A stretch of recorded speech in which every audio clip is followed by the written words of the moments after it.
الصلاة والسلام على سيد الأنبياء والمرسلين وعلى آله الطيبين الطاهرين وأصحابه الراشدين المهديين. أما بعد فأعوذ بالله من الشيطان الرجيم. بسم الله الرحمن الرحيم. ما كان محمد أبا أحد من رجالكم ولكن رسول الله وخاتم النبيين. آج بڑے حسین سنگم کے درس قرآن ان کا عظیم ہے. 6 ستمبر کا دن گزرا ہے اور 7 ستمبر کی آمد ہے. 6 ستمبر 1965 پاکستان کی جغرافیائی سرحدوں کی حفاظت کا دن ہے. یوم دفاع منایا جاتا ہے اور 7 ستمبر پاکستان کی نظریاتی سرحدوں کی حفاظت کا دن ہے. یوم ختم نبوت 7 ستمبر 1974 کو پاکستان کے آئین میں قرآن اور حدیث کا یہ فیصلہ لکھا گیا کہ جو حضور کو آخری نبی نہیں مانتا وہ مسلمان نہیں. مسلمان وہ ہے جو حضور کو آخری نبی مانتا ہے.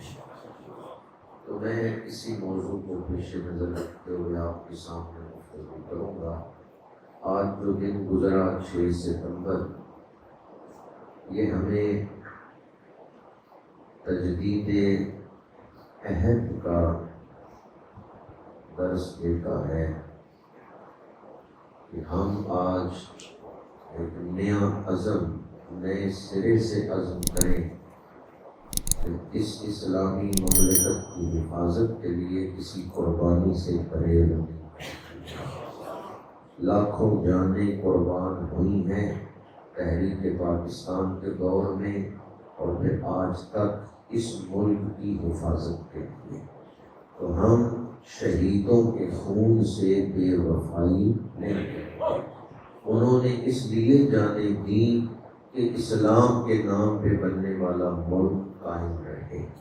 تو ہم ان شہیدوں کی قربانیوں کو یاد رکھیں گے, ہم ان کے خون سے وفا کریں گے اور ہم بھی تجدید عہد کرتے ہیں کہ اگر اس ملک کی حفاظت کے لیے قربانیاں دینے کا وقت آیا تو ہم دریغ نہیں کریں گے. جن شہیدوں نے 65 کی جنگ میں 6 ستمبر کو جانوں کے نذرانے پیش کیے, ہم ان کی عظمت کو سلام پیش کرتے ہیں اور دعا کرتے ہیں کہ اللہ ان کی قبروں پہ رحمتوں کا نزول فرمائے, ان کے درجے بلند فرمائے. حدیث پاک ہے جامع ترمذی میں میرے آقا کریم صلی اللہ علیہ وآلہ وسلم نے ارشاد فرمایا کل میت یختم علی عملہ الا من مات مرابطا فی سبیل اللہ فانہ یدمى لہ عملہ. فرمایا جو شخص کسی اسلامی ملک کی سرحد کی حفاظت کرتے ہوئے اپنی جان دے دے, قیامت تک جتنی راتیں آئیں گی اس کے نامہ اعمال میں لکھا جائے گا یہ سرحد کی حفاظت میں کھڑا. کل میت یختم علی عملہ, بندہ مر گیا عمل ختم ہو گیا. الا من مات مرابطا فی سبیل اللہ, مگر جو اللہ کے راستے میں سرحد پہ ڈیوٹی دیتے ہوئے جان دے دے, اس کا عمل اس کے لیے بڑھتا رہتا ہے. کیا مطلب؟ وہ تو شہید ہو گیا اسلامی ملک کی سرحد کی حفاظت کرتے ہوئے, لیکن قیامت تک نامہ اعمال میں ثواب بڑھتا رہے کہ وہ آج بھی سرحد کی حفاظت پہ کھڑا ہے اور ڈیوٹی دے رہا ہے. ایک تو اس کا ثواب بڑھتا رہتا ہے اور دوسری فضیلت جامع ترمذی فضائل الجہاد کے باب میں یہ حدیث پاک ہے وَيَأْمَنُ مِنْ فِتْنَةِ الْقَبْرِ وہ شخص جو اسلامی ملک کی سرحد پہ حفاظت کرتے ہوئے جان دے، جب وہ قبر میں جاتا ہے اس کی قبر جنت کا باغ بن جاتا ہے، اس سے سوال جواب نہیں کیے جاتے، وہ سیدھا قبر میں گیا تو سیدھا جنت میں جا، اللہ اسے عذاب قبر سے نجات عطا فرمائے۔ تو وہ بڑے خوش نصیب جنہوں نے یہ رتبہ پا لیا، شہادت ہے مطلوب و مقصود مومن، نہ مال غنیمت نہ کشور۔ اللہ تعالی ہمیں اسلامی ملک کی حفاظت کی توفیق عطا فرمائے۔ ملک آج بھی ہم سے چند تقاضے کرتا ہے، اللہ تعالیٰ ان تقاضوں کو پورا کرنے کی توفیق عطا فرمائے، بلکہ اللہ ہمیں یہ سمجھنے کی توفیق دے کہ اس دور میں یہ ملک ہم سے کس چیز کا تقاضا کر رہا ہے اور ہمیں کیا کردار ادا کرنا چاہیے۔ اللہ تعالیٰ ہمیں یہ بصیرت عطا فرمائے۔ اللہ تعالیٰ نے ہمیں اشرف المخلوقات انسان بنایا ہے تو ہم اپنی مرضی سے دنیا میں نہیں آئے، اللہ تعالیٰ نے اپنی مرضی سے بھیجا ہے۔ ہم آئے ہیں یا بھیجے گئے ہیں؟ اپنی مرضی سے خاندان منتخب کی ہے، ملک منتخب کی ہے کہ یا اللہ مجھے پاکستان کے فلاں دیہات میں پیدا کر یا فلاں زمانے میں پیدا کر۔ کس انسان کو کس ملک میں، کس زمانے میں، کس خاندان میں پیدا کرنا ہے، یہ فیصلہ اللہ کا فیصلہ ہے، یہ ہمارا فیصلہ نہیں۔ اللہ نے اپنی حکمت کے تحت، انسان کی زندگی آزمائش ہے تو جو آزمائش کا تقاضا تھا اس کے مطابق زمانہ مقرر کیا، اس کے مطابق ملک مقرر کیا، اس کے مطابق خاندان مقرر کیا۔ ہمارے لیے یہ ساری چیزیں خود ہمارے خالق نے فیصلہ فرمائی، اس میں ہمارا کوئی اختیار نہیں تھا۔ تو ہم اپنی مرضی سے نہیں آئے بلکہ اللہ نے اپنی مرضی سے بھیجا ہے۔ اللہ تعالیٰ نے انسان کے اندر مختلف استعدادیں رکھی ہیں، صلاحیتیں رکھی ہیں، متضاد صلاحیتیں بھی رکھی ہیں، متضاد استعدادیں بھی رکھی ہیں۔ انسان کے اندر خواہشات بھی ہیں اور انسان کے پاس دماغ بھی ہے، عقل بھی ہے۔ اگر وہ اپنے اندر پیدا ہونے والی ہر خواہش کو پورا کرنے کے لیے دماغ لڑانا شروع کر دے تو پھر وہ انسان نہیں رہ جائے گا، پھر وہ درندہ بن جائے گا۔ وہ خواہشات میں بھی تہذیب ضروری ہے، کانٹ چھانٹ ضروری ہے، کیونکہ خواہش انسان کے اندر سے پیدا ہوتی ہے تو انسان سمجھتا ہے یہ میری خواہش ہے، مجھے پورا کرنا چاہیے، حالانکہ اسے نہیں پتا میری خواہش میرے خلاف ہے۔ کتنی خواہشیں ایسی ہیں کہ اگر انسان انہیں پورا کرے تو نہ صرف اس کا اخروی نقصان ہے بلکہ دنیاوی نقصان بھی ہے۔ اگر انسان اپنے اندر پیدا ہونے والی ہر خواہش کو پورا کرنے کے لیے دوڑ لگا دے تو نہ صرف اس کا روحانی نقصان ہے بلکہ جسمانی نقصان ہے۔ تو کون سی خواہش کی طرف، کون سے خیال کی طرف توجہ دینی چاہیے، کون سی خواہش اندر پیدا ہو تو اس کو دبا دینا چاہیے، اس سے منہ موڑنا چاہیے، اس کے لیے انسان کو ایک ہدایت نامے کی ضرورت ہے۔ تو جس نے ہمیں تخلیق کی ہے اس نے اپنی حکمت کے تحت انبیاء کرام کو بھیجا اور ان کے ہاتھ ہدایت نامہ بھی بھیجا۔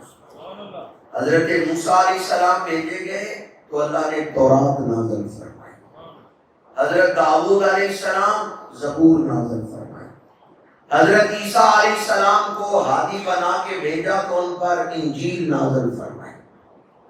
تو اللہ کریم نے بڑی شانوں والے نبی بھیجے اور انہیں ان ادوار، ان زمانوں کی ضرورت کے مطابق ہدایت نامے دے کے بھیجے۔ ایک نبی آ رہا ہے، ایک جا رہا ہے، نبوت کا دروازہ کھلا ہے، بعد میں آنے والا نبی پہلے نبی کی لائی ہوئی شریعت میں کچھ تبدیلی کرتا ہے، کچھ چیزیں منسوخ کرتا ہے، کچھ کو باقی رکھتا ہے، کیونکہ ابھی انسانی ذہن ارتقاء پذیر ہے، ابھی وہ کامل شریعت آخری پیغام کو اخذ نہیں کر سکتا، اس لیے نبوت کا دروازہ کھلا تھا، نبی آ رہے تھے۔ اور جب 12 ربیع الاول کی صبح حضرت عبداللہ کے گھر حضرت بی بی آمنہ کی گود میں میرے اور آپ کے آقا کریم تشریف لائے تو آپ ختم نبوت کا تاج پہن کے تشریف لائے۔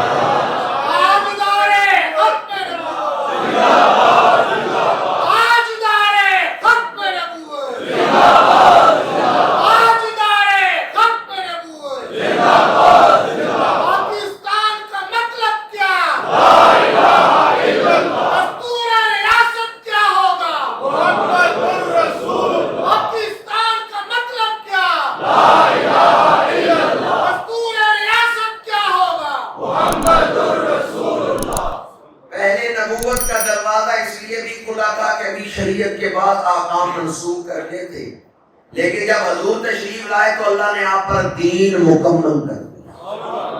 الیوم اکملت لکم دینکم واتممت علیکم نعمتی ورضیت لکم الاسلام دینا۔ پہلے چونکہ دین مکمل نہیں ہوا تھا، ابھی ضرورت تھی اور نبی آئے، جب حضور تشریف لائے تو آپ پر ہدایت نامہ مکمل ہو گیا۔ مصطفیٰ جان رحمت پہ لاکھوں سلام، شمع بزم ہدایت پہ لاکھوں سلام، آپ پر دین مکمل ہو گیا، اس لیے اب کسی نئے نبی کی ضرورت نہیں تھی۔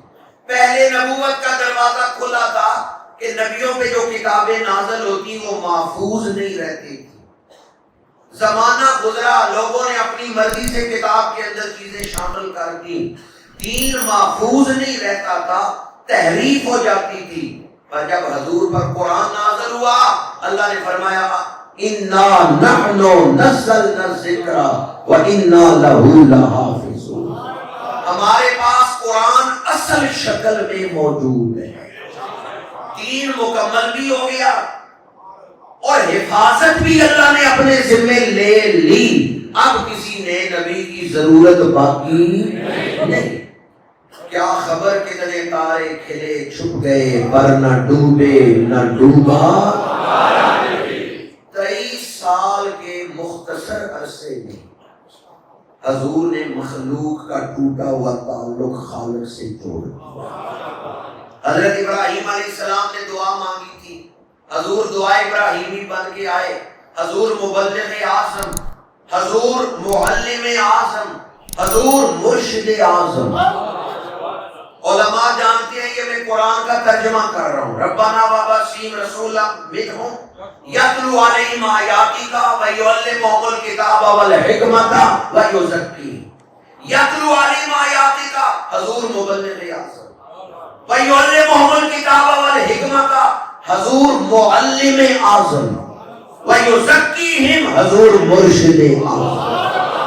حضور سے بڑا مبلغ کوئی نہیں ہے، حضور سے بڑا معلم کوئی نہیں ہے، اور حضور سے بڑا مرشد کوئی نہیں ہے۔ حضور نبیوں کے مرشد ہیں، حضور ارواح انبیاء کی تربیت کرنے والے ہیں، حضور سے بڑا مبلغ کوئی نہیں، حضور سے بڑا معلم کوئی نہیں، اور حضور سے بڑا مرشد کوئی نہیں۔ 23 سال کے مختصر عرصے میں حضور نے مخلوق کا ٹوٹا ہوا تعلق خالق سے جوڑ دیا۔ جب حضور کا وصال پاک ہوا، اس وقت اسلام کے دشمنوں نے سوچا یہ موقع ہے دنیا سے اسلام کو مٹانے کا، مسلمانوں کا شیرازہ بکھیرنے کا موقع ہے۔ انہوں نے مختلف علاقوں میں جھوٹے نبی کھڑے کیے، مسیلمہ کذاب، اسود انسی، طلیحہ اسدی، سجا بنت حارث، یہ مختلف علاقوں میں جھوٹے نبی کھڑے ہو گئے، اپنے کلمے پڑھانے لگے۔ مسیلمہ کذاب نے لاکھوں لوگوں کو اپنے جال میں پھنسا لیا۔ اسود انسی شام یمن کے علاقے میں جس طرح حضرت خواجہ اویس کرنی شام کے علاقے میں، یمن کے علاقے میں رہتے ہیں، لیکن اور حضور کا ظاہری زمانہ انہوں نے پایا ہے، صحابی نہیں بن سکے۔ اسی طرح ابو مسلم خولانی، یہ بھی یمن کے رہنے والے تھے، کلمہ حضور کے دور میں پڑھا ہے، صحابی نہیں بنے، حضور کی بارگاہ میں حاضری نہیں ہو سکی۔ انہیں اسود انسی نے گرفتار کیا، اسود انسی کے سپاہی پکڑ کے لائے۔ اسود انسی نے کہا میرا کلمہ پڑھو، میں اللہ کا نبی ہوں۔ بھرے دربار میں جہاں سپاہی ننگی تلواریں لے کے کھڑے تھے، ابو مسلم خولانی نے پڑھا لا الہ الا اللہ محمد رسول اللہ صلی اللہ علیہ وسلم۔ جب حضور کا کلمہ پڑھا، اسود انسی نے کہا اچھا مدینے والے نبی کے امتی ہو، ان کا کلمہ پڑھتے ہو؟ ابو مسلم خولانی نے کہا ہاں، میں ان کے بعد کسی کو نبی نہیں مانتا، وہ اللہ کے آخری نبی ہیں۔ اسود انسی نے کہا ابھی پتہ چل جاتا ہے تم ان کے بعد کسی کا کلمہ پڑھتے ہو یا نہیں پڑھتے۔ ابو مسلم خولانی نے کہا زیادہ سے زیادہ کیا کرو گے، میرا سر گرم کرو گے؟ میں شہادت کو خوشی سے سینے سے لگاؤں گا، ایمان کا سودا نہیں کروں گا۔ یہ سپاہی ننگی تلواریں لے کے کھڑے ہیں، حکم دو میرا سر کاٹ دیں، میرے خون کا ہر ایک قطرہ حضور کا کلمہ پڑھتے ہوئے نکلے۔ اسود انسی نے کہا نہیں، میں تلوار کے ذریعے تمہیں شہید نہیں کروں گا، سر نہیں کاٹوں گا، میں تمہیں آگ میں جلاؤں گا، تمہیں پتہ چلے گا تکلیف کسے کہتے ہیں۔ اس نے حکم دیا آگ جلائی جائے، آگ جلی۔ اسود انسی نے کہا اپنے سپاہیوں سے ابو مسلم خولانی کو پکڑ کے آگ میں ڈالو۔ جب انہیں پکڑا گیا، وہ پڑھ رہے ہیں اونچی آواز سے لا الہ الا اللہ محمد رسول اللہ، لا الہ الا اللہ۔ جو انہیں آگ کے قریب لے کے جا رہے ہیں، کلمے کا ورد تیز ہو رہا ہے۔ ابو مسلم خولانی نے کہا ابھی یہ ذکر بند ہو جائے گا، ابھی یہ ذکر ختم ہو جائے گا۔ سپاہیوں نے اٹھا کے آپ کو آگ میں پھینک دیا۔ دنیا حیران ہے، آگ جل رہی ہے، آگ کے اندر سے وہ مسلم خولانی کی آواز جاری ہے، آگ بجھ گئی، ابو مسلم خولانی کے جسم کا ایک بال بھی نہیں جلا۔ اسود انسی کی آنکھیں پھٹی رہ گئی، منہ کھلا رہ گیا۔ اس نے کہا ابو مسلم خولانی، آگ نے تمہارے جسم پہ اثر نہیں کیا۔ ابو مسلم خولانی نے کہا یہ تو دنیا کی آگ ہے، رسول اللہ کے غلام کو جہنم کی آگ بھی نہیں جلا سکتی۔ اعلیٰ حضرت نے لکھا ہے اے عشق تیرے صدقے جلنے سے چھٹے سستے، اے عشق تیرے صدقے جلنے سے چھٹے سستے، وہ آگ لگائی ہے جو آگ بجھا دی، وہ آگ تو نے ہمارے دل میں لگائی ہے جس پہ دوزخ کی آگ اثر نہیں۔ میں غلام مصطفیٰ ہوں، میری عظمتیں نہ پوچھو، مجھے دیکھ کر جہنم کو بھی آگے واپس۔ جب آگ بجھ گئی اور ابو مسلم خولانی کا گرد جاری رہا تو اب ابو مسلم خولانی اور ذوق و شوق سے کلمہ پڑھ رہے ہیں۔ اسود انسی کے پاس بیٹھے ہوئے ایک مشیر نے کہا جتنی جلدی ہو سکے اسے گرفتار کرا کے شہر بدر کر دو، اگر یہ تمہارے شہر میں رہا تو اسلام پھیلے گا، لوگ تمہارا کلمہ نہیں پڑھیں گے، کیونکہ یہ تو رسول اللہ کی چلتی، آپ کے فیض کی چلتی پھرتی تصویر ہے، یہ تو آپ کے کلمے کی چلتی پھرتی کرامت ہے۔ ابو مسلم خولانی جہاں سے گزرے گا لوگوں کو کلمہ پڑھائے گا، جتنی جلدی ہو سکے انہیں شہر بدر کرو۔ آپ کو شہر بدر کر دیا گیا۔ جب آپ کو شہر سے نکالا گیا تو آپ نے کہا یہ قدم سوائے مدینہ منورہ کے کسی اور طرف نہیں اٹھ سکتے۔ مدینہ منورہ کی طرف سفر کیا۔ جب مدینہ منورہ پہنچے دور خلافت حضرت صدیق اکبر کا، آپ کی بارگاہ میں حاضر ہوئے، سارا واقعہ سنایا۔ حضرت صدیق اکبر نے فرمایا اے ابو مسلم خولانی، اب تمہیں کیا عزت دینی ہے، کیا اکرام بخشنا ہے، یہ اعلان میں بعد میں کروں گا، پہلے مجھے موقع دو، میں شکرانے کے 2 نفل اللہ نے مجھے حضور کے ایسے عاشق سے ملوایا ہے جس نے حضور کے عشق میں آگ کے اندر جلنا پسند کیا ہے، جنہوں نے دعا فرمائی تھی ربنا وابعث رسولا منہم، آگ نے ان پر بھی اثر نہیں کیا، حضرت ابراہیم خلیل اللہ، اور جو دعائے ابراہیمی کی محبت میں آگ کے اندر چلا گیا، آگ نے اس پر بھی اثر نہیں کیا۔ حضرت صدیق اکبر نے شکرانے کے نفل ادا کیے۔ مسیلمہ کذاب کے واصل جہنم ہونے کی خبر جب آئی، اس وقت بھی حضرت صدیق اکبر نے شکرانے کے نفل ادا کیے، سر سجدے میں رکھا۔ جھوٹے نبیوں نے آپ کے دور میں فتنہ کھڑا کیا، انکار ختم نبوت کا فتنہ، پر ہزاروں سلام ہو سیدنا صدیق اکبر پر، آپ نے صرف 2.25 سالوں میں سارے فتنے ختم کر کے اسلام کا پرچم بلند فرمایا۔ عقیدہ ختم نبوت کے پہلے محافظ سیدنا صدیق اکبر۔